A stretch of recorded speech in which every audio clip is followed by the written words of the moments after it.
Hello students, electrostatic potential and capacitance के next lecture में आपका स्वागत है। आज हम लोग बहुत ही इम्पोर्टेंट टॉपिक को डिस्कस करेंगे और आई थिंक अब हम लोग लास्ट टॉपिक पे पहुंच ही गए हैं और इसके बाद हम लोग कैपेसिटर देख लेंगे और चैप्टर ख़त्म हो जाएगा। तो टॉपिक है अपना electric potential due to uniformly charge conducting spherical shell. तो चलिए स्टार्ट करते हैं।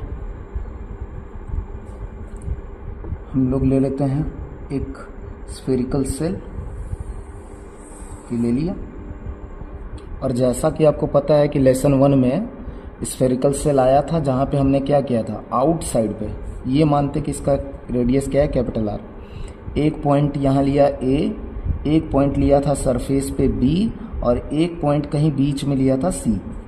और हमें क्या करना था, इस ए बी सी पॉइंट पे इलेक्ट्रिक फील्ड निकालना था, जो कि गॉस लॉ के हेल्प से हमने कैलकुलेट करा भी था। क्या था formula, integral E dot D A equal to Q in by epsilon naught. तो आप लोगों ने अच्छे से किया होगा। लेकिन अब हम लोगों को यहाँ क्या निकालना है, इन तीनों पॉइंट पे पोटेंशियल कैलकुलेट करना है। तो चलो फर्स्ट पार्ट करते हैं। हम एज्यूम करते हैं कि इन्फिनिटी पे हमारा जो पोटेंशियल है वो क्या है, जीरो। ये क्या करते हैं, लेट कि ये एज्यूम, देखो आपको पता है ना कि जो जब भी हम लोग सॉल्व करते हैं एनर्जी का तो डिफरेंस निकालते हैं, एग्जैक्ट एनर्जी नहीं निकल पाती, तो कहीं तो हमें एज्यूम करना पड़ेगा। तो हमने ये एज्यूम कर लिया कि इन्फिनिटी पे पोटेंशियल कितनी है, जीरो है। और स्टैंडर्ड हमेशा यही माना जाता है स्टूडेंट कि इन्फिनिटी पे कितनी है, जीरो ही है। ठीक है, तो चलिए अब हम लोग इसी के हिसाब से निकालते हैं। तो ये बताइए स्टूडेंट कि अगर कोई क्यू चार्ज इसके ऊपर यूनिफॉर्मली डिस्ट्रीब्यूटेड है, ठीक है, कंडक्टिंग स्फेरिकल सेल है।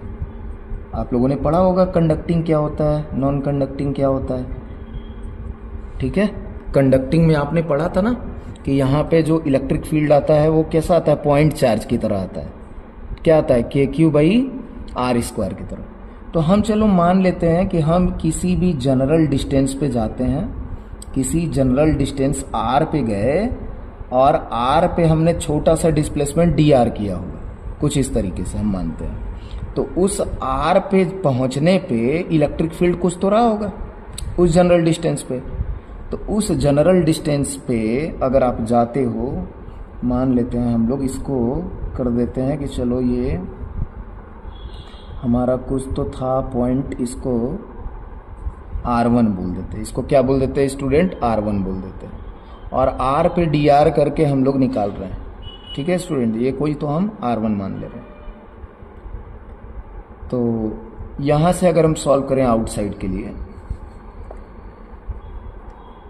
तो बताइए क्या होगा। हमने जो रिलेशन पढ़ा, important relation between electric field and potential क्या होता है, delta V is equal to minus integral E dot D R. तो वही लिखिए। तो V फाइनल, तो फाइनली कहाँ पे आपको निकालना है, यहाँ पे VA। और इनिशियली आपको कहाँ पे पता है, इन्फिनिटी पे, V infinity is equal to minus का integral E dot D R. कहाँ से कहाँ तक आप जा रहे हो, इन्फिनिटी से लेके जा रहे हो वर्क करने, और कहाँ तक पहुँच रहे हो, R1 डिस्टेंस पे। सेंटर से कहाँ, R1 डिस्टेंस पे। अच्छा, ये जनरल इलेक्ट्रिक फील्ड जो फैली होगी इस पूरे बीच में किसी R डिस्टेंस पे, कोई जनरल डिस्टेंस हमने लिया है, वेरिएबल डिस्टेंस R पे dr। जैसे जैसे यहाँ R होगा तो इलेक्ट्रिक फील्ड की वैल्यू कम होगी, जैसे जैसे इधर आते जाओगे, इधर आते जाओगे, वैसे वैसे इलेक्ट्रिक फील्ड की वैल्यू कम होती जाएगी। समझ में आ रहा है ना। हम लोग जो वर्क लिख रहे हैं वो कैसा लिख रहे हैं स्टूडेंट, हम लोग एक जनरल डिस्टेंस कहाँ गए हैं, R पे जाके dr के लिए लिख रहे हैं, R पे जाके dr के लिए, क्योंकि यहाँ इलेक्ट्रिक फील्ड कुछ और होगा, यहाँ कुछ और होगा, यहाँ कुछ और होगा, यहाँ कुछ और होगा, इसलिए वेरिएबल इलेक्ट्रिक फील्ड लेते हैं। और लिमिट लगा देंगे तो वो सही हो जाएगी। तो लिमिट हमने लगा दिया कि वो सारी की सारी इलेक्ट्रिक फील्ड जो कहाँ से कहाँ के बीच में होगी, इन्फिनिटी से लेके इस ए पॉइंट के बीच में, वही इलेक्ट्रिक फील्ड इसमें है। तो इन्फिनिटी से लेके R1 तक। तो स्टूडेंट चलिए लिखते हैं, माइनस का ई की वैल्यू क्या होगी, K Q divided by R square. को पता है ना पॉइंट चार्ज की तरह बिहेव करता है। ये लेसन 1 में जाके देख लेना कि आउटसाइड जब हम निकालते हैं किसी पॉइंट पे तो कितना आता है इलेक्ट्रिक फील्ड। तो ये आ गया। और इन पॉइंट क्या है स्टूडेंट, इन्फिनिटी से लेके R1 तक, और यहाँ dr हो गया। तो बताइए ये क्या हो गया, इसको आप सॉल्व करोगे तो ये के क्यू निकल जाएगा बाहर, ठीक है। और यहाँ पे आ गया आपका 1/r² बचा इंटीग्रेशन में, तो उसका जब आप इंटीग्रेट करोगे तो 1/r² का कितना होता है, माइनस का 1/, देखो ये बाहर निकल गया और इंटीग्रेशन में खाली क्या बचा है, इंटीग्रेशन बचा है 1/r², तो 1/r² का इंटीग्रेशन होता है माइनस का 1/r, और लिमिट कितनी है, लिमिट है आपकी इन्फिनिटी से लेके r1 तक। तो ये कितना निकल के आया, ये देखो va माइनस वी इन्फिनिटी कितना माना है हमने, 0 इक्वल टू माइनस के क्यू, और यहाँ लिमिट रखो तो ये आएगा माइनस का 1/r1, माइनस का 1/इन्फिनिटी करोगे तो माइनस माइनस प्लस का 0 हो जाएगा, क्योंकि 1/इन्फिनिटी होता है 0। 1/इन्फिनिटी कितना होता है स्टूडेंट, 0 होता है। ये माइनस माइनस क्या हो गया प्लस, तो ये कितना आ गया, के क्यू डिवाइडेड बाई r1 निकल के आंसर आपका आ गया va इक्वल टू, ठीक है। इसका मतलब अगर 10 मीटर के दूरी पे पूछा जाता रेडियस से आउटसाइड पे तो KQ/10 हो जाता, 20 मीटर के दूरी पे पूछा जाएगा तो KQ/20 हो जाएगा, 40 मीटर के दूरी पे पूछा जाएगा सेंटर से बाहर की तरफ तो KQ/40 हो जाएगा। आपको समझ में आया, ये सिंपली हो गया। अब इसके ग्राफ की बात कर लेते हैं, तो स्टूडेंट ग्राफ क्या होगा इसका, या चलिए ग्राफ एक ही बार देख लेंगे, तीनों का एक ही बार लास्ट में ग्राफ बन जाएंगे। अभी हम लोग आगे बढ़ते हैं, चलिए।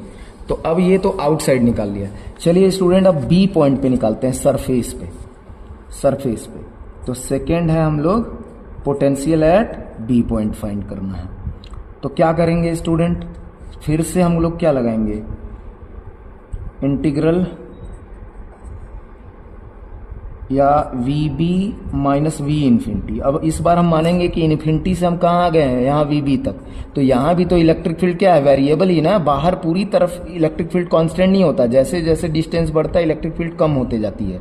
तो जैसे जैसे आप नज़दीक आते जा रहे हो इलेक्ट्रिक फील्ड क्या हो रही है, बढ़ती जा रही है, दिख रहे हो ना, यहाँ कम रही होगी, यहाँ मान लो 10 रहा होगा तो यहाँ 20 हो गया, यहाँ 40 हो गया होगा, जैसे जैसे नज़दीक आओगे। तो अब इस बार चार्ज को इन्फिनिटी से लेके बी तक अगर मूव करवाना है तो ये पूरा का पूरा इलेक्ट्रिक फील्ड आपका काम करेगा ना, तो वैसे ही करेंगे। तो चलिए निकालते हैं, तो VB minus V infinity equal to minus का E डॉट dr, तो इंटीग्रल E डॉट dr करेंगे।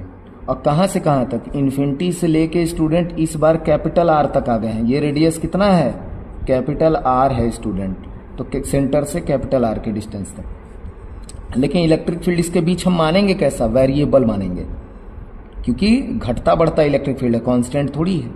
तो VB माइनस वी इन्फिनिटी कितना है स्टूडेंट, 0, और E की वैल्यू हम लोग क्या लिखेंगे, वेरिएबल में क्या लिखोगे, KQ/r²। बस इसको फाइंड करने के लिए, इस इलेक्ट्रिक फील्ड को फाइंड करने के लिए क्या लगा दोगे आप, इन्फिनिटी से लेके R तक ये लगा दिए dr। अब बताओ जो जो कांस्टेंट है उसको बाहर कर लो, तो माइनस का KQ बाहर आ गया, और फिर से आपको पता है कि 1/r² का क्या होता है, माइनस का 1/r होता है। अब तो रट लिए हो गया यार, कितनी बार यूज हो रहा है, इन्फिनिटी से लेके R तक स्टूडेंट। तो यहाँ पे VB इक्वल टू आपका आ गया, पहले ये माइनस माइनस प्लस ही कर दो, तो KQ और एक बार क्या कर दो अपर लिमिट 1/r, और माइनस एक बार लोअर लिमिट, ये माइनस हम पहले निकाल चुके हैं, तो 1/ क्या हो जाएगा, यहाँ पे 0 हो जाएगा। 1/ इन्फिनिटी करोगे ना लोअर लिमिट तो 0 हो जाएगा। तो कितना निकल के आया स्टूडेंट, KQ/r, तो सरफेस पे क्या आ गया, KQ/r, यानी जिस स्फेयर का रेडियस अगर 10 है तो KQ/10 हो जाएगा सरफेस पे, जिस स्फेयर का रेडियस 20 है तो KQ/20 हो जाएगा उसका पोटेंशियल सरफेस के ऊपर, यानी यहाँ। अच्छा देखो, इसको क्या बोलोगे, इक्वी पोटेंशियल सरफेस, क्यों, क्योंकि इसके हर पॉइंट पे रेडियस की वैल्यू सेम है। तो जब रेडियस की वैल्यू सेम है स्टूडेंट, तो इसलिए हर जगह पोटेंशियल क्या होगा, सेम। तो इसीलिए कोई भी जो स्फेरिकल कंडक्टर होता है, जो कंडक्टिंग नेचर का, उसका जो अपर सरफेस है वो क्या हो जाता है, इक्वी पोटेंशियल सरफेस हो जाता है, क्योंकि हर जगह वोल्टेज क्या आएगा, इस पे सेम आएगा, हर जगह पोटेंशियल क्या आएगा स्टूडेंट, सेम आएगा। और यही कारण है कि इस पे जो चार्ज होते हैं वो स्टैटिक होते, मूव नहीं करते। क्यों नहीं मूव करते? चार्ज मूव करने के लिए पोटेंशियल का डिफरेंस होना चाहिए। यानी जैसे सपोज करो कि ये पॉइंट हमारे पास P है और ये वाला पॉइंट हमारे पास Q है स्टूडेंट, तो यहाँ जो चार्ज है यहाँ से यहाँ क्यों आएगा, क्योंकि P की वैल्यू अगर सपोज करो V वोल्ट है, V है, और इस Q की भी वैल्यू V है, तो दोनों का डिफरेंस सेम हो गया ना, तो कोई डिफरेंस ही नहीं रहा, तो इसीलिए चार्ज मूव नहीं करता। और जब डिफरेंस नहीं है मतलब हर जगह पोटेंशियल सेम है, तो इस सरफेस को क्या बोलोगे, इक्वी पोटेंशियल सरफेस। तो कोई भी जो कंडक्टर होता है वो क्या होता है, इक्वी पोटेंशियल सरफेस होता है। इसलिए इस पे जो इलेक्ट्रिक फील्ड लाइंस आएगी वो कैसी आएगी, परपेंडिकुलरली हिट होगी। भाई क्या क्या सिखाया गया कि इक्वी पोटेंशियल सरफेस पे इलेक्ट्रिक फील्ड लाइन या बाहर ही जाएगी तो परपेंडिकुलरली जाते हुए दिखेगी, बाहर ही जाएगी तो परपेंडिकुलरली। यही नेगेटिव चार्ज होता तो अंदर की तरफ आती, लेकिन कैसी, परपेंडिकुलरली। दिख रहा है ना, क्यों, क्योंकि ये कैसा होता है कंडक्टर का upper surface, equipotential surface, हर जगह वोल्टेज सेम होता है। स्टूडेंट इस पॉइंट पे बहुत ही गंभीरता से आप ध्यान देना, ये बहुत इंपॉर्टेंट बात है, ये कि पूछ सकता है क्वेश्चन 1 नंबर में कि कोई कंडक्टर है और उस पर कुछ चार्ज डिस्ट्रीब्यूटेड है, तो ए उसी इस सरफेस पे ए से बी तक चार्ज मूव करेगा या नहीं करेगा, और नहीं करेगा तो क्यों नहीं करेगा, उसका रीजन बता दीजिए। ये क्वेश्चन आपसे पूछा जा सकता है, तो आप इसका आंसर लिखिएगा होमवर्क में। ठीक है स्टूडेंट, तो ये आ गया रिजल्ट। चलिए अब सी पॉइंट पे निकालते हैं। ठीक है स्टूडेंट, सी पॉइंट पे निकालते हैं, यानी इनसाइड निकालते हैं। थर्ड पॉइंट है अपना वी सी पे फाइंड करते हैं। तो सी पे आप फाइंड करिए। अब इस बार डिस्टेंस क्या हो गया, कुछ तो मान लेते हैं कि सी पॉइंट, कुछ तो R2 मान लेते हैं कि चलो भैया सी पॉइंट का है हमारा, कोई तो R2 डिस्टेंस है। सेंटर से कितना डिस्टेंस है, R2, जो कि फिक्स डिस्टेंस है, वेरिएबल नहीं है, फिक्स है। R2 डिस्टेंस मान लेते हैं, वहां पे निकालना है। जनरल सी होगा तो आप भी कुछ मान लीजिएगा वैसे निकालने के लिए कि लेट की सी पॉइंट जो है सेंटर से R2 डिस्टेंस पे, ऐसा मान लीजिएगा। तो अब देखिए क्या करोगे, फॉर VC तो क्या लिखेंगे हम, VC minus V infinity is equal to क्या लगाओगे, माइनस का इंटीग्रल E डॉट dr लगाओगे। और कहां से कहां तक लगाओगे स्टूडेंट, तो यहां से लगाओगे इन्फिनिटी से लेके C पॉइंट तक। सही है ना, तो C पॉइंट जो भी होगा, C पॉइंट की वैल्यू कितनी है, C बराबर कितना है स्टूडेंट, R2 है। अब जरा मेरे को ये बताओ कि क्या यहां से यहां और यहां से यहां कंटिन्यूअस फंक्शन है? नहीं स्टूडेंट, ये कंटिन्यूअस फंक्शन नहीं है, बल्कि नॉन कंटिन्यूअस है। मतलब यहां से यहां तक इलेक्ट्रिक फील्ड एक ही फंक्शन में आप लिख सकते हो, KQ/R²। यहां से यहां तक के लिए इलेक्ट्रिक फील्ड का अलग फंक्शन आएगा। अब चाहे जो भी वैल्यू हो, आपको याद होगा कि इनसाइड तो इलेक्ट्रिक फील्ड क्या होता है, 0 ही होता है। लेकिन हम कह रहे हैं कि मान लेते हैं भूल गए हम, तो ये तो बोल सकते हैं ना कि नहीं, अलग तरीका होगा इसका इलेक्ट्रिक फील्ड का। तो ये कंटिन्यूअस फंक्शन नहीं है स्टूडेंट। तो मैथ वाले स्टूडेंट पढ़ते हैं कि अगर कोई फंक्शन कंटिन्यूअस नहीं है तो उसको ब्रेक कर देते हैं 2 पार्ट में, लिमिट में ब्रेक कर देते हैं। तो आइए हम लोग ब्रेक कर देंगे इसको क्या लिखेंगे, VC माइनस V इंफिनिटी की वैल्यू कितनी हो जाएगी, 0, इक्वल टू, इस फंक्शन को इधर ब्रेक करिए, इसको क्या लिखिए, पहले जहां से जहां तक कंटिन्यूअस था, तो इन्फिनिटी से चालू होके B तक कंटिन्यूअस था, तो यहां क्या लिख दोगे, इन्फिनिटी से लेके कहां तक लिख दो स्टूडेंट, कैपिटल R तक। और क्या लिखोगे, इलेक्ट्रिक फील्ड की वैल्यू KQ/R² डॉट dr। भाई वेरिएबल है ना इलेक्ट्रिक फील्ड, यहां से यहां तक कोई कांस्टेंट इलेक्ट्रिक फील्ड नहीं है, तो KQ/R² dr लगाए भी तो थे यहां पे। और प्लस आगे आइए, फिर यहां B पॉइंट से लेके C पॉइंट तक का इलेक्ट्रिक फील्ड, B पॉइंट से लेके C पॉइंट तक का इलेक्ट्रिक फील्ड। तो आप बताइए स्टूडेंट, अगर B पॉइंट की बात करूं तो B पॉइंट कहां पे है, तो B पॉइंट आपका R है, और R से लेके आप कहां जा रहे हो, R2 तक। तो यहां फिर लिखिए R से लेके R2 तक, और यहां पे लिखिए, जब आपको इसका फंक्शन नहीं पता है तो E डॉट dr ही लिख दीजिए। लेकिन अब आपको अच्छे से पता है कि inside the conductor electric field क्या होता है, 0। तो यहां लिख देंगे कि but inside spherical shell electric field की वैल्यू क्या होती है, जीरो। तो ये पूरा यहाँ जीरो से मल्टीप्लाई कर दोगे स्टूडेंट, तो ये पूरा पार्ट ही क्या हो जाएगा, ये पूरा पार्ट जीरो हो जाएगा। तो सिर्फ कौन सा वाला पार्ट बचेगा स्टूडेंट, ये वाला बचेगा, ये पूरा जीरो हो जाएगा, तो बस ये वाला पार्ट बचेगा। तो वी सी इक्वल टू कितना आया स्टूडेंट, ये सेम टू सेम, जब सेम ही है तो यही वाला रिजल्ट आएगा, एकदम सेम है तो क्या आ जाएगा यार, ये देखो ना, ये वाली वैल्यू सेम है किसके, यहाँ से इधर देखो, इन्फिनिटी से लेके R K Q by R square, infinity से लेके आर, यहाँ माइनस रहेगा, यहाँ भी माइनस रहेगा, यहाँ अंदर लगा देता हूँ। तो इन्फिनिटी से लेके R K Q by R square D R, तो ये यहीं पे किए हैं, तो हम 10 बार क्या सोल्यूशन करें टाइम वेस्ट करने के लिए। तो इसका रिजल्ट कितना आता है, के क्यू बाई आर, तो हम डायरेक्ट लिख दे रहे हैं इसका रिजल्ट यहाँ पे के क्यू बाई आर। तो ये तो मज़ा आ गया, एक बहुत ही बेहतरीन आपको इम्पोर्टेंट निकल के आया पॉइंट, क्या कि इसका मतलब सरफेस से लेके, इसका मतलब क्या आया स्टूडेंट समझ में आपको, कि इस सरफेस पॉइंट से चालू हो जाइए, अंदर यहाँ देखिए सरफेस पॉइंट से चालू हो जाइए, अंदर कहीं भी किसी पॉइंट पे, यहाँ यहाँ यहाँ यहाँ यहाँ यहाँ पूरे सेंटर तक पहुंच आइए स्टूडेंट, हर जगह पोटेंशियल क्या रहेगा, सेम ही वैल्यू रहेगा, कांस्टेंट रहेगा। यानी कि स्फेरिकल सेल के अंदर कोई एक लाइन आप खींचिए, देखिए ऐसे मैं बोलता हूँ, एक लाइन है मान लीजिए ए से लेके बी, और ये पूरी लाइन पे मैं कहूँ कि बताओ यहाँ पोटेंशियल कितना है, यहाँ कितना है, यहाँ कितना है, तो हर जगह पोटेंशियल सेम है। और इस लाइन पे अगर हर जगह पोटेंशियल सेम है तो ये ए बी लाइन क्या कही जाएगी, इक्वी पोटेंशियल सरफेस,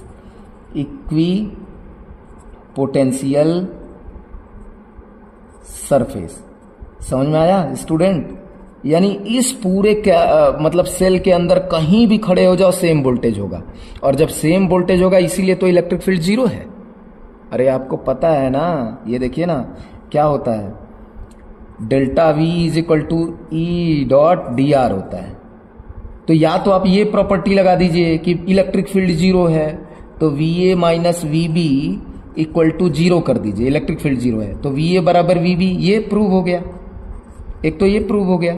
और नहीं तो आप उल्टा चलिए, उल्टा चलिए कि आप ये करिए कि V A minus V B equal to E dot D R कर दीजिए। अब आपको पता है कि बट वी ए बराबर क्या होता है, वी बी होता है, क्योंकि ये अंदर पोटेंशियल सेम है, तो आपको उल्टा साबित कर दोगे आप। तो V A minus V B क्या हो जाएगा, जीरो बराबर ई डॉट डी आर। तो जब यही जीरो है तो डी आर तो जीरो होता नहीं, तो पक्का इलेक्ट्रिक फील्ड जीरो होगा, पक्का इलेक्ट्रिक फील्ड जीरो होगा। मतलब दोनों को प्रूव भी कर सकते हैं हम लोग। समझ में आया? इस बात को जाके एनसीईआरटी के बुक में आपको पढ़ना है स्टूडेंट। आई होप कि आपको बहुत अच्छे से ये समझ में आया होगा। अब सेम टू सेम हम लोग कर लेते हैं स्फेरिकल कैविटी की वजह से। आइए स्टूडेंट, स्फेरिकल कैविटी की वजह से हम लोग करते हैं यहाँ पे। तो हम लोग स्टार्ट करते हैं, कैलकुलेट अपना अगला, कैलकुलेट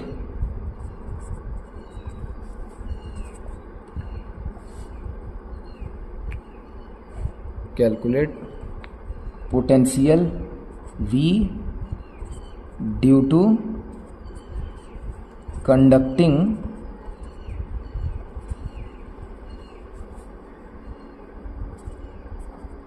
स्फेरिकल कैविटी, इसके वजह से।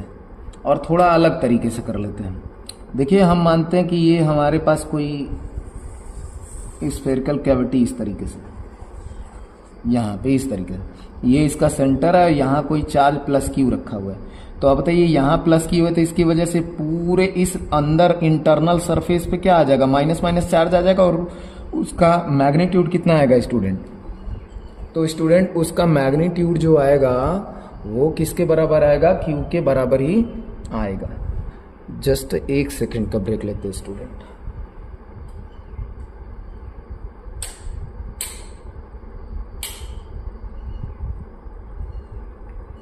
एक्चुअली थोड़ा शैडो बन रहा था तो इसलिए लाइट को मैंने ऑन करा है। हाँ, तो देखते हैं। तो यहां आ जाएगा इस अंदर वाले सरफेस पे स्टूडेंट कितना आ जाएगा, माइनस क्यू, और इस बाहर वाले सरफेस पे स्टूडेंट कितना आ जाएगा, प्लस क्यू। दिख रहा है ना? यहाँ माइनस क्यू आ जाता है और बाहर वाले पे प्लस क्यू आ जाता है, ये आपने सीखा हुआ है। अब हमको गिवन है, मान लीजिए इसमें डेरिवेशन में हम गिवन पॉइंट में लेते हैं कि इसका रेडियस r1 था, यहाँ से ये वाला रेडियस r2 था, और यहाँ कोई बाहर वाला डिस्टेंस जो है वो कितना है मान लेते हैं, जहाँ पे हमको निकालना है वो r3 ले लेते हैं। r1 r2 r3, यहाँ r1 पे निकालना है। अब हमको मान लीजिए r1 r3 वाला जो पॉइंट है वो a पॉइंट बोला गया, एक तो ये जो सरफेस है इसको b पॉइंट बोला गया, एक तो यहाँ इनसाइड में कोई C पॉइंट बोला गया और इधर कोई पॉइंट D बोला गया। इस चारों पॉइंट में हमें निकालना है, A पे, B पे, C पे और D पे। तो बहुत ही आराम से स्टूडेंट हम लोग इसको कैलकुलेट कर सकते हैं। एक दो तो मैं कैलकुलेट करूंगा, बाकी आपको होमवर्क में इसको कर लेना है। फिर नहीं आएगा तो आप कमेंट में बताइएगा, फिर मैं उसको बाद में नेक्स्ट लेक्चर में सॉल्व करूंगा। तो सबसे पहले स्टूडेंट आप ये बताइए, यहाँ पे बाहर पे चार्ज कितना आपको दिख रहा है? प्लस क्यू दिख रहा है। तो यहाँ जो पोटेंशियल आएगा उसको आइए हम लोग सॉल्व करते हैं। कैसे सॉल्व करेंगे? वही अपना सेम तरीका कि इन्फिनिटी पे जो चार्ज है, ठीक है स्टूडेंट, जो इन्फिनिटी पे यहाँ पे रखा हुआ है, तो इसके लिए यहाँ पोटेंशियल क्या मान लेते हैं हम लोग? 0 मान लेते हैं। और हम लोग यहाँ से कहाँ तक आना चाहते हैं? A पॉइंट पे। तो आइए करिए, V इन्फिनिटी माइनस, सॉरी नहीं, A होगा ना, हायर माइनस लोअर। तो यहाँ कर लेते हैं VA minus V infinity equal to क्या कर लेंगे हम लोग? माइनस का इंटीग्रल E डॉट dr करेंगे, ठीक है। अब आपको वैसे भी पता है कि यहाँ जो इलेक्ट्रिक फील्ड आएगा वो कितना आता है। आप लोगों ने इस स्फेरिकल कैविटी के वजह से यहाँ इलेक्ट्रिक फील्ड निकालना सीखा है, वो भी कैसा आता है? पॉइंट चार्ज की वजह से ही आता है। ऐसा लगता है कि सारा चार्ज जो सेंटर पे है उसी की वजह से आता है। वैसे भी आप गॉसियन सरफेस बनाओगे ऐसे इस तरीके से, इस पॉइंट पे कहीं भी इलेक्ट्रिक फील्ड निकालने के लिए किसी जनरल पॉइंट पे, तो आप देखोगे कि ये प्लस क्यू ये माइनस क्यू तो कैंसिल हो जाएगा, इन साइड में चार्ज बस ये ही बचेगा। तो कितना आएगा? माइनस का के और क्यू डिवाइडेड बाई कोई तो जनरल डिस्टेंस मानते हैं r, तो r स्क्वायर dr। और इन्फिनिटी से लेके आप कहाँ निकालोगे? इन्फिनिटी से लेके आप निकाल रहे हो r3 पे, R3 पे। ये तो 0 ही हो गया। तो VA इक्वल टू कितना आ गया स्टूडेंट?